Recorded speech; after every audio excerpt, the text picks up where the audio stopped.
You wake up to the sound of your fifth alarm, the one you set as a last resort, because the first four didn't drag you from sleep. The room is dim, but the glow of your phone screen floods your vision before your eyes fully adjust. Notifications pile up, emails, social updates, calendar reminders, all demanding your attention before your feet even touch the floor. You scroll mindlessly for minutes that dissolve into an hour, and by the time you stand, you're already behind. Your closet is full, yet you stare at it as if it's empty. You own more than your grandparents ever did, yet you feel poorer. You've spent years chasing promotions, discounts, the next upgrade, the fleeting high of a purchase, only to find yourself standing there, paralyzed by the weight of it all. The paradox is undeniable. You have everything you thought you wanted, so why does it feel like nothing is enough? This isn't just about clutter or busyness, it's deeper. It's the quiet dread that lingers when you're alone with your thoughts, the gnawing sense that you're running on a treadmill, moving but never arriving. You've been sold a lie, one so pervasive that questioning it feels absurd. More is better. Busy is important. Ownership is freedom. But what if the opposite were true? Consider this. The average person will spend 153 days of their life searching for misplaced items. They'll spend 11 years staring at screens. They'll trade over 0 hours, the bulk of their waking life, for paychecks that buy things they don't need to impress people they don't like. And yet, when asked what they truly crave, the answer is rarely more. It's peace, it's time, it's meaning. Why then do we live in direct opposition to those desires? Why do we drown in excess while longing for simplicity? Why do we fear stillness more than burnout? The modern world is a masterclass in distraction, a labyrinth designed to keep you chasing without ever reaching the center. But what if the exit was never forward? What if it was backward, toward less, not more? Toward silence, not noise. Toward enough, not endless. This isn't just a lifestyle choice, it's a rebellion. A quiet defiance against the forces that profit from your exhaustion, your insecurity, your never-ending hunger. The irony, the very things we're told will make us happy. Accumulation, achievement, approval, are the same ones that hollow us out. And the antidote isn't another purchase, another goal, another hustle. It's the courage to strip away what doesn't matter. But here's the unsettling truth. You already know this. Somewhere beneath the noise, you felt it. The lightness of a decluttered room, the clarity of a day unburdened by obligations, the strange joy of missing out. So why is it so hard to live there? The answer lies in something far more insidious than habit or laziness. It's a psychological and philosophical trap, one that's been centuries in the making. And until you see it for what it is, you'll keep running in the same cage, mistaking the bars for open sky. The cage is invisible, because it's built into the architecture of your mind. You were born into a world that equates possession with power, speed with success, and noise with life. From childhood, you were conditioned to want more toys, better grades, a prestigious job, a fuller calendar. The system doesn't just encourage accumulation. It depends on it. But who designed this system? And why does it feel impossible to opt out? The answer lies in three forces, each more subtle than the last. 1. The illusion of scarcity. In a world of excess, you wake up believing you don't have enough. Time, money, status, security. Yet objectively, you live in an age of unprecedented abundance. The average home has tripled in size since the 1950s, while family sizes have shrunk. You own gadgets that would have been unimaginable a century ago, yet you feel poorer than your ancestors, who measured wealth in seasons, not salaries. Psychologist Carl Jung called this the poverty of the soul amidst material plenty, a disconnect between what we have and what we experience. The brain, wired for survival, mistakes wanting for needing. Advertisers exploit this, manufacturing lack where none exists. Philosopher Arthur Schopenhauer saw it clearly. Wealth is like seawater. The more we drink, the thirstier we become. The tyranny of the default life. From the moment you could comprehend language, you were handed a script. Study, work, buy, repeat, deviate, and you risk ridicule or exile. The French existentialist Jean-Paul Sartre called this bad faith, the act of surrendering your freedom to pre-written roles. You don't choose the grind, it chooses you, masquerading as inevitability. Industrialization needed workers. Consumerism needed spenders. Capitalism needed perpetual growth. Your grandparents didn't choose 40-hour work weeks. They were sold as liberation from agrarian toil. Now, you inherit their model, despite living in a digital age where it's obsolete. The system self-replicates by convincing you there's no alternative.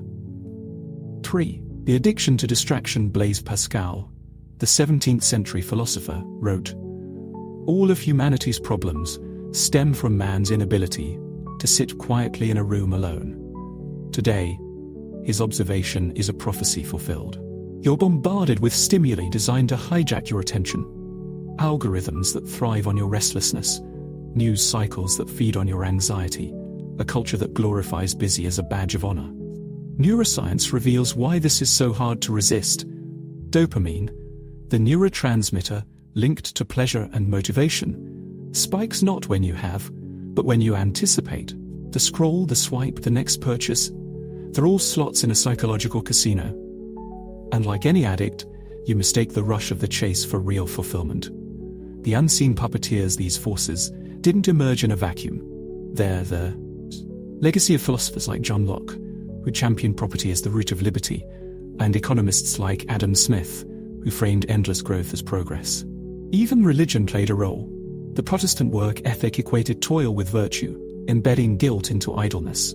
But the most insidious architect, you, or rather, the version of you that internalized these myths as truth. Viktor Frankl, the Holocaust survivor and psychiatrist, wrote, "Between stimulus and response, there is a space. In that space is our power to choose." Yet most never pause long enough to find it.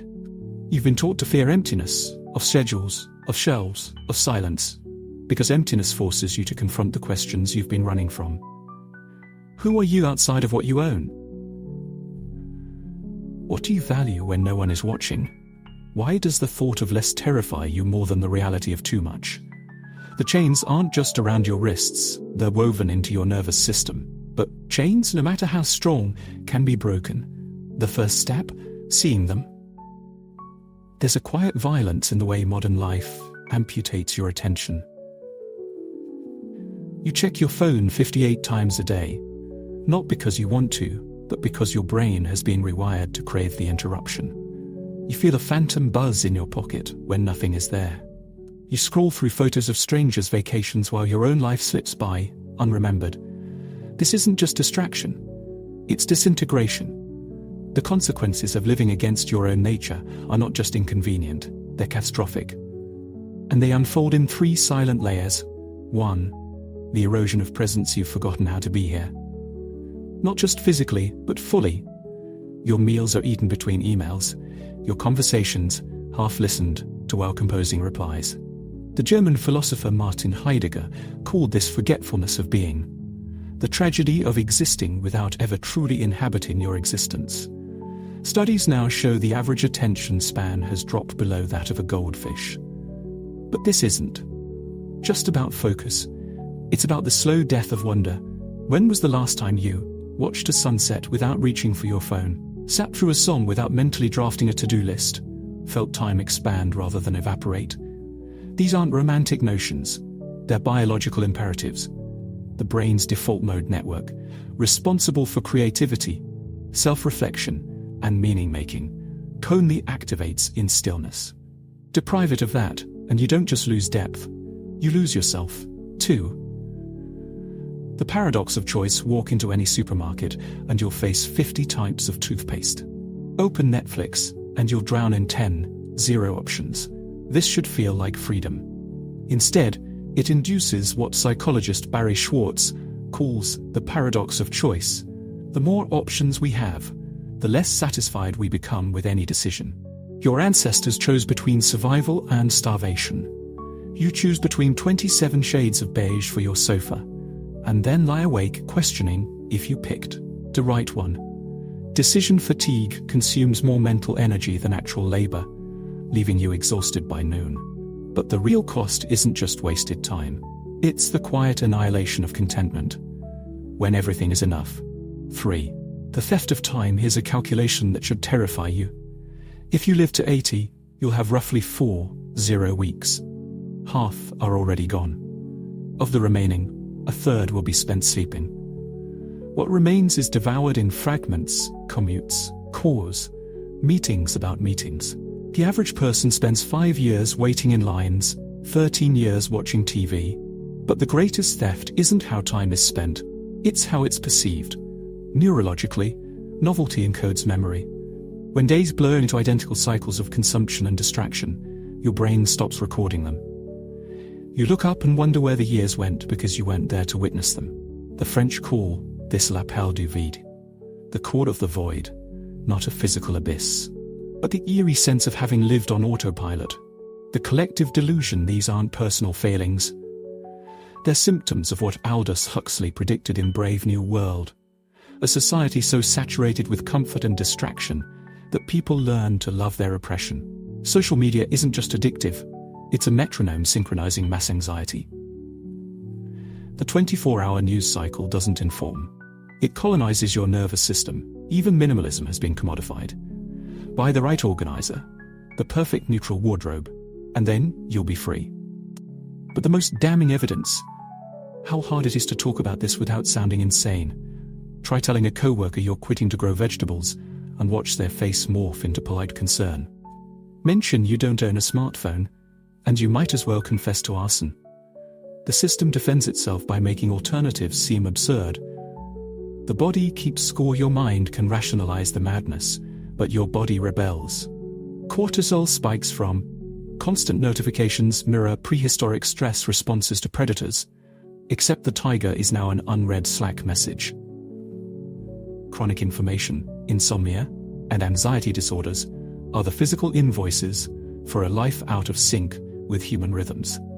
There's a reason indigenous cultures untouched by modernity don't suffer burnout. They don't have a word for it. The Maori describe health as hauora, a balance of physical, emotional, and spiritual well-being. Modern medicine treats these as separate domains because we've accepted fragmentation as normal. The turning point, this isn't a lament.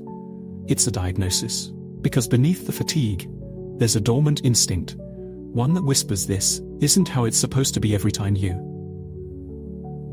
feel a pang of envy at birds migrating without luggage, catch yourself rushing through something beautiful to document it. Wake from a dream where you were running but couldn't remember why. That instinct is your compass, and it's pointing toward a truth so obvious it's become radical. You were not born to pay bills and die. 4. The rebellion. How to break free. 800-900 words. The exit is not hidden. It's ignored because stepping off the treadmill requires something far more radical than time management or decluttering. It demands a complete recalibration of what you consider valuable. This isn't minimalism as an aesthetic. This is minimalism as a strike against the machinery of false desires. 1. The art of strategic subtraction. Most believe simplicity means giving things up. In truth, it's about reclaiming what was stolen. Start with a question that terrifies consumer culture. What do I actually need? Not want, not could use. Need. The Japanese concept of negative space, teaches that emptiness isn't lack, but potential. A blank page holds more possibility than a crowded one. Apply this ruthlessly. Time. Cancel subscriptions to distractions you tolerate, but don't love space. If an object doesn't serve a purpose or spark visceral joy, exile it. Attention. Delete apps that fragment your focus. You'll re-download them twice before the craving dies. French writer Antoine de Saint-Exupéry captured this perfectly. Perfection is achieved not when there is nothing more to add, but when there is nothing left to take away. 2. The slow revolt. Speed is the drug of modernity. We worship fast food, rapid growth, instant replies. But neurologically, depth requires slowness. Like a camera needing stillness to capture sharp images, your mind needs deceleration to process meaning. Rebel through deliberate pace. Eat without screens. Rip out screens. Until the flavors become unfamiliar, walk without destination. Until you notice the cracks in sidewalks. Read paper books. Until your concentration muscle reforms. Historian Joseph Campbell noted that indigenous initiation rituals always involved isolation and slowing down. Precisely what modern life avoids at all costs. 3. The economics of enough financial independence isn't about accumulating millions. It's about lowering your threshold of enough. The math is startling. If you need $30 a month to live, every dollar beyond that trades life energy for clutter. Test this. Calculate your real hourly wage, salary minus commute costs, work clothes, stress medications. Ask. Experiment with 1 month of spending only on essentials. Not deprivation, but clarity. The Stoics practiced premeditatio malorum, imagining the loss of possessions to reveal their true value. Try it. If your home burned tonight, what would you genuinely miss? 4. The attention mutiny. Your focus is the new gold. Corporations mine it ruthlessly. Fight back with single tasking, the radical act of doing one thing until completion. Notification fasting.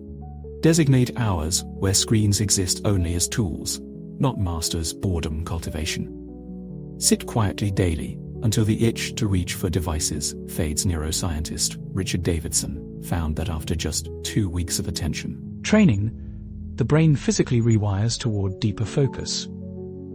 You're not distracted. You're untrained. 5. The identity shift. Here's the hardest rebellion. Stop introducing yourself by your job. When asked, "What do you do?" Try, "I watch how light changes in my kitchen at 4 p.m. I'm learning the names of trees in my neighborhood. I exist spectacularly." This isn't pretentious. It's reclaiming your multidimensionality. As philosopher Alan Watts observed, you are under no obligation to be the person you were 5 minutes ago. Historical blueprints. This isn't new. The resistance has always existed. Diogenes lived in a barrel to prove happiness, needed nothing. Henry David Thoreau left society for 2 years to live deliberately. Juliet Shaw's research reveals medieval peasants worked fewer hours than modern employees. Their message: you've been lied to about what constitutes a good life. The first week of freedom, expect withdrawal. Your hands will phantom scroll. You'll panic at empty calendar slots. This isn't failure, it's detox. Symptoms include uncomfortable clarity about neglected relationships, sudden awareness of how much you've tolerated, waves of grief for time already lost. Push through.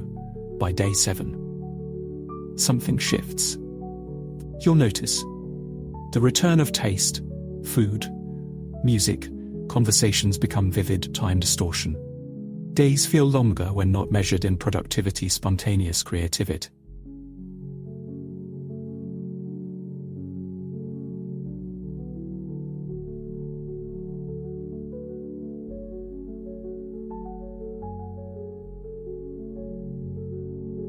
At first, it's terrifying. Without the noise, you meet yourself, and that self has been waiting with urgent questions. Who were you before they told you who to be? What would you do if failure didn't exist? How much of your life have you exchanged for someday? This is the revolt, not just against clutter, but against the entire architecture of borrowed desires. 5. The ultimate truth. The final, most powerful realization, 800-900 words. The great irony of simplicity is this: you didn't lose yourself in the clutter, you were hiding in it. The distractions, the possessions, the endless chasing, they weren't just stealing your time. They were protecting you from the terrifying freedom of being fully alive. The revelation in the ruins when you've stripped away enough. The noise, the excess, the performative busyness. You're left with something unexpected, a self you barely recognize. This isn't the hollowed-out version of you that modern life created. This is the feral you, the one that laughs at absurd moments for no reason, stops to watch rain patterns on windows, feels the ancient human ache when hearing certain songs. Psychologist Carl Jung called this the shadow, the suppressed parts of ourselves we exile to fit in.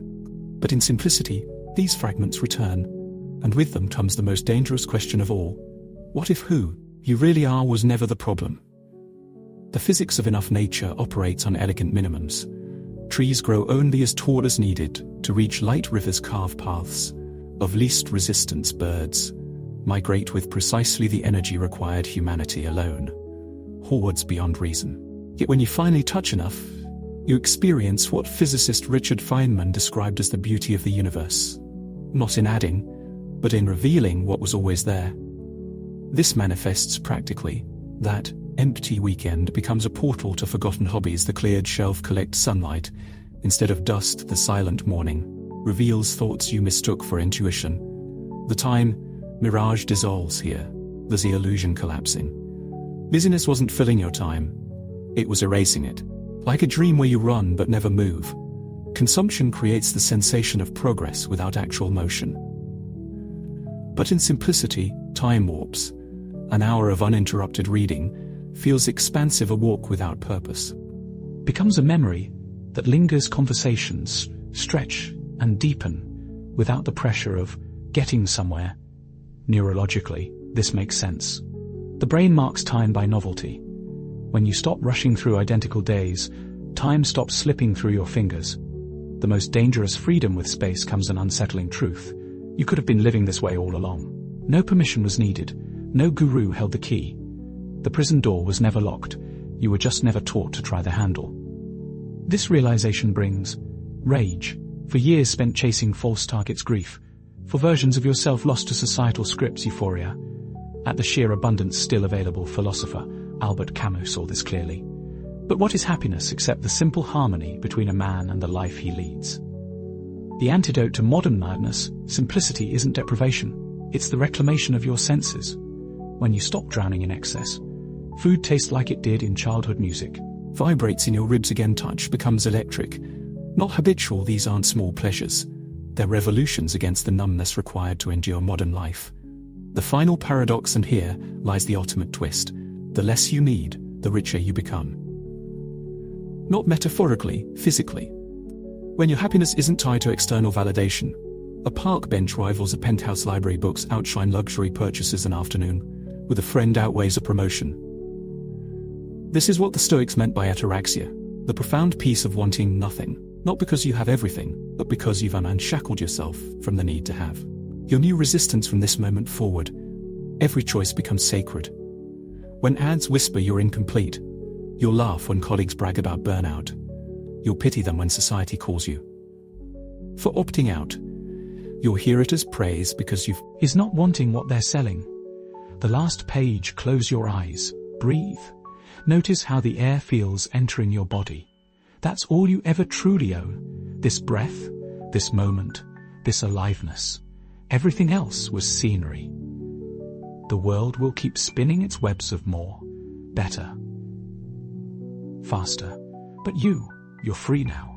Not because you escaped, but because you finally saw you were never trapped. You were just asleep. And now you're awake.